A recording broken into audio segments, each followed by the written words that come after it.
So, the first Fallout 76 season has finally concluded, the first season being the Captain Cosmo themed Legendary run. I participated pretty heavily this first season, and I thought I would explain some of my thoughts around the new system introduced. So today I'm going to review the first season of Fallout 76, and I'm going to talk about what I liked, what I didn't like, and what I think can be improved in the future. Stars and Stripes! Hello and welcome to another Carrot Scribes video, and by another, I mean the 29th. So, if you're unaware of the season system, or if you don't play Fallout 76, basically what it is that Fallout 76 took their daily and weekly challenges that you originally could earn atoms from, atoms being their in-game currency, and reworked those challenges so that way they contributed to a score that you earned for a given season. So, the Fallout 76 seasons are essentially battle passes to progress on a stylized game board from 1 to 100, with each additional rank giving you a reward. These rewards span anywhere from caps, atoms, and bullion, to cosmetics for your weapons, your outfits, or even your power armor. But we only had 10 weeks to earn all 100 ranks. One of the biggest distinctions between the Fallout 76 season system and other traditional battle passes is that these seasons in Fallout 76 are actually free. So presumably every 10 weeks, a new season will begin, and all players who already own the game are able to play and earn rewards. So with that out of the way, let's talk about it. So from my understanding of battle passes and daily and weekly challenges in other games, the Fallout 76 challenges seem to be pretty forgiving. Most of the time the challenges are very simple, with the occasional more difficult challenges sprinkled in. I actually really appreciate it that most of the challenges aren't too out of the way. Now that being said, if you did want to progress further in the board, you would have to participate in most of the challenges. But if you don't necessarily care about reaching rank 100, you'd probably get a lot of really cool rewards just from playing the game normally. I've heard a lot of people's issues with the Fallout 76 season system is that it ruins the gameplay of the game. That instead of playing the game, they're only trying to complete challenges. Now, I actually do understand this, and if I'm being honest, my gameplay did change from playing the game to completing challenges. I would play the game daily only to complete challenges and then log off for the day. So I do understand how that can affect people's gameplay. However, that being said, I don't think the intention with the Fallout 76 season system is to force everybody to complete the entire board. It does suck that you might be missing out on cosmetics, but if you look at it as an optional reward, I think it's actually really incentivizing to continue playing the game if you'll occasionally just be given rewards that would alternatively just appear in the Atom Shop. Again, I do understand this criticism. There were days where I was just like, really, I have to do challenges? I'd rather just play the game. And that does suck, but I feel like that comes more from the player wanting to complete the board rather than the system not working properly. Now, there could be an argument made that maybe challenges could be a little bit more engaging or could encourage you to go play the game more like you used to. But again, I also really like the simplicity of a lot of the challenges. Examples of the variation in daily and weekly challenges are eating 5 pieces of pre-war food or defeating 15 enemies, all the way to killing a Deathclaw or killing 10 legendary enemies. I really do like that variety, and again, I do understand that it can interrupt your gameplay if you're only focused on getting challenges, but I do think that's a player expectation. I decided to go all in for this first season, but maybe next season I won't focus on challenges so vigorously. It actually did get kind of stressful worrying about score every day, and at first I thought this was the problem of the game, but I really do think that it's player expectations. If you see the score and challenge system as something that's fun,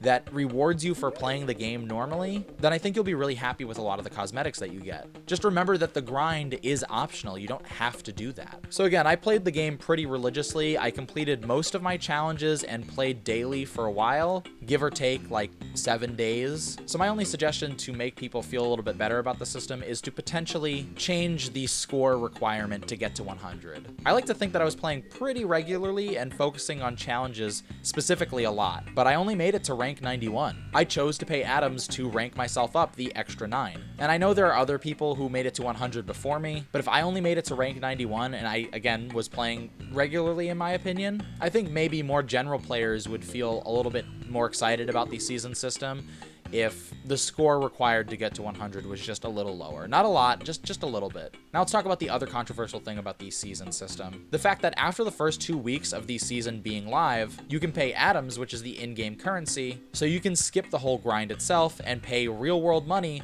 to get these rewards. Now again, this is definitely a weird addition to these kinds of battle passes, is taking out the gameplay aspect and just paying real money to get to the end of certain challenges. I do think that's a little odd, but that being said, if people are paying for this, I don't see why Bethesda wouldn't include it in their game. Again, just because you don't understand why someone would pay for this doesn't mean that another market or another demographic does and is happy to. The way I see it is the majority of the board I played and had a lot of fun without paying anything. The only reason I ended up paying atoms to get to 100 at the end is because I'm a Fallout First member, and so I had a lot of atoms stored up. If I wasn't subscribed to Fallout First, I probably wouldn't pay those ranks. But that's just me. Other people might. And as weird as it is, it doesn't bother me that other people would potentially pay to rank up in this optional grind to get these rewards. And that's all I'll say about the system itself. Now, as for the question of if it's content, now in the general sense, yes, but in a larger sense, I would say no. The challenges are a great supplement to other quests or other gameplay.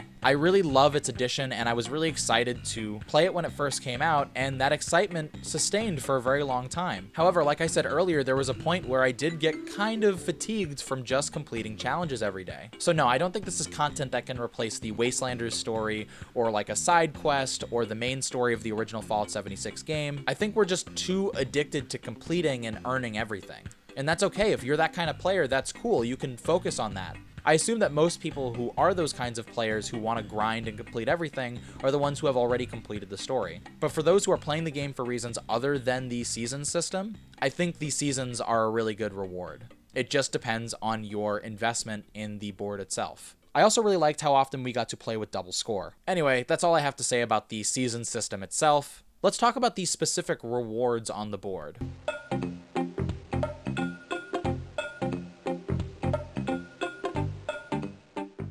So I actually really liked the variety on the board, and I felt like they mixed the right amount of small rewards and large rewards across the board. It never felt like I was going too long without getting a really cool camp item or a cosmetic that I really liked. And not for nothing, these smaller rewards are pretty great as well. Caps, bullion, and script, man, there are a lot of microcurrencies in this game, are all really great things to earn while playing. And on the subject of rewards, I really wanted to give a shout out to lunchboxes. Lunchboxes have been in the game's code for a very long time, and many people have been concerned about it and speculated that these would be a microtransaction in the Atomic Shop. But for now, they seem to be exclusive rewards during the Fallout 76 seasons. These lunchboxes are amazing, and they work really well during the grind of the Fallout 76 season. If you need to level up a certain amount of times in 1 week, or even in a day, you can use these lunchboxes to help you do that. Most of the time when I needed to complete a challenge that required me to level up, I would use one of the lunchboxes that I would earn while ranking up. And obviously, they're really helpful during traditional gameplay as well. So I definitely think these were a great inclusion, especially in the season system itself. So overall, I really like the rewards for playing the season, but for fun, let's list my top 5 favorite things on the board, and then my one single least favorite thing on the board.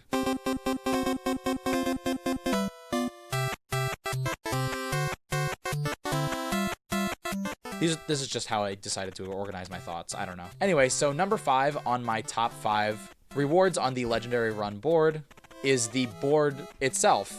By that I mean the wall decoration that features the board in the Legendary Run.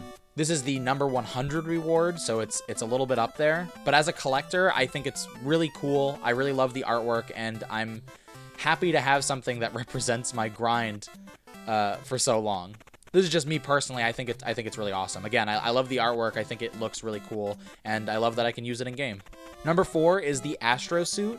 I love that you get multiple colors, and I really do just like the way it looks. It's definitely out of place in an apocalyptic wasteland, but I think it really works for the theme that they went with for the first season. Number 3 is the Secret Door, which is the 99th reward. When I saw this, I just thought this is such a cool idea. Adding secret doors into Fallout 76 is just so smart, in my opinion. Now, of course, most players are going to know that this is a secret door, but considering that camp building is such a huge part of the game, I feel like adding secret doors is such a creative progression of the camp system. I just felt like it was really out of the box to add this to the building mechanic. Number 2 is the tree and cage. This is a little bit lower on the scoreboard, which I was really happy about. And it looks really cool. It's definitely one of my favorite camp items. I don't know exactly how I'm going to use it, but it just feels very unique and very different than a lot of the other stuff on the board, and different than stuff that I've seen in the Atomic Shop. So I thought it was really awesome. And my number 1 favorite in the top 5 prizes is the Sheep Squatch plushie. I mean, this speaks for itself. It's definitely better than a clean camp sink. And it's just adorable. It's kind of in the pattern of Fallout 76 adding more cute versions of their enemies into the game, or plushes into the game. And I'm all for it. I think it's adorable, and I was really excited to see it so low on the scoreboard. And those are my top 5 favorite rewards while playing the Fallout 76 Legendary Run. Anyway, let's talk about my least favorite reward on the board.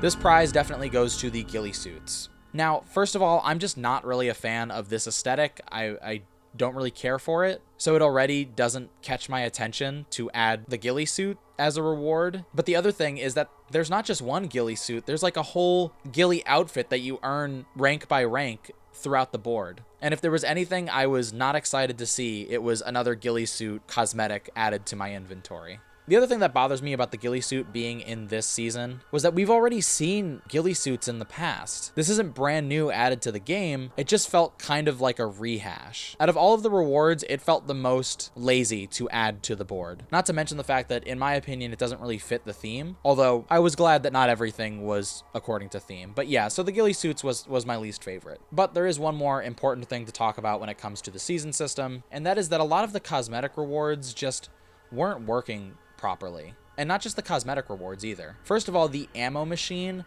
really rubbed fans the wrong way. I'm glad that they put in the work to try and fix it after there was such a backlash, but it really did feel like an odd way to interact with that interface. Honestly, I haven't even used it since the first time I tried it. The idea of an ammo converter is really, really cool to me. I was excited to get it. But once I saw the menus, it really discouraged me from ever trying it again. I like to think that the reason why the interface was so bad was because they were designing it for the aesthetic of the universe, not for the players in mind. I know hearing that might not make people happy, but that, in my opinion, at least means that they had an idea for it, and I kind of like to think of it like that. The other thing is that multiple cosmetics on the board didn't work the way that they were supposed to. Between the ghillie suit blocking players' first-person view, and the Astro suit not including the helmet that it featured in the images, it really sucks that a lot of these rewards that were supposed to make you feel happy or excited ended up causing so much tension between players and the developers. So hopefully the rewards in the next season will take into account all of the player criticisms from the previous season, and all the rewards will work properly and be as advertised.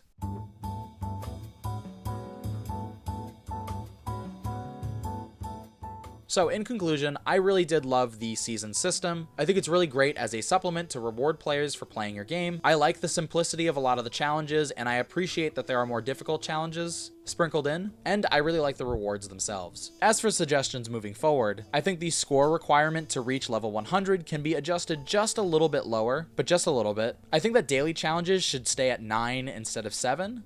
And I think that the rewards that you earn on the board should be extensively tested and analyzed before they are given to the players. And as for people playing the game, again, just remember, you don't have to complete the whole board. If you choose to, it can be a pretty annoying grind, but there's a lot of really cool stuff to get if you do so. Anyway, that's going to do it for this video. Thank you so much for watching. If for whatever reason you enjoyed the video, don't forget to give it a like and to subscribe to my channel for more. If you want to watch me play video games live, check me out on Twitch at CarrotScraps. And all my other social media, TikTok, Twitter, and Instagram are at CarrotScraps as well. Thanks again so much for watching, and I will see you soon.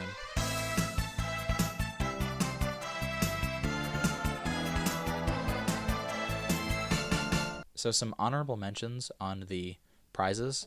I really like the chicken coop. I didn't get to mention it, but I love the chicken coop. I think it's very valuable. And I'm sorry. I spoke ill of you, Clean Camp Sink. You know I wouldn't do anything to hurt you. And I really like the white Raider skull mask, the gas mask. I think that one's pretty cool. But Clean Camp Sink for life. Clean Camp Sink. Clean Camp Sink. Clean Camp Sink.